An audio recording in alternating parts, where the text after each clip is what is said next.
To integrate Revolut webhooks into your application, start by understanding what webhooks are and how they work.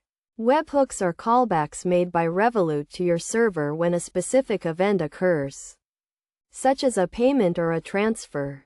This allows your application to react to events in real time, enabling a more seamless and automated experience for your users. First, you need to set up a webhook endpoint on your server. This endpoint should be able to receive and process HTTP requests from Revolut. Make sure your endpoint is secure, using HTTPS, and can handle JSON payloads. Next, you need to configure your Revolut account to send webhooks to your endpoint.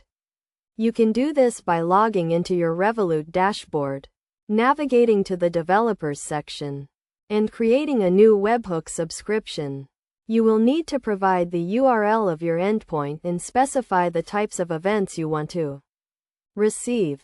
Once you have set up your webhook endpoint and configured your Revolut account, you can start receiving webhooks.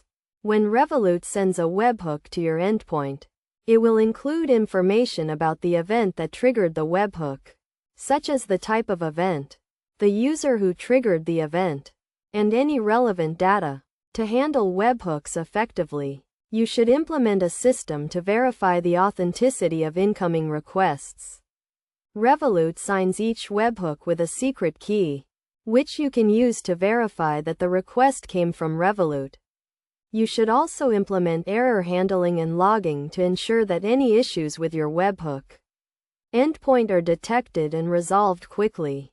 Best practices for Revolut webhook integration include using a secure connection, verifying the authenticity of incoming requests, and handling errors and exceptions. You should also make sure to test your webhook endpoint thoroughly before going live, to ensure that it is working as expected. By following these steps and best practices, you can successfully integrate Revolut webhooks into your application, enabling real-time event handling and a more automated experience for your users. This will allow you to build more robust and responsive applications, and provide a better experience for your users.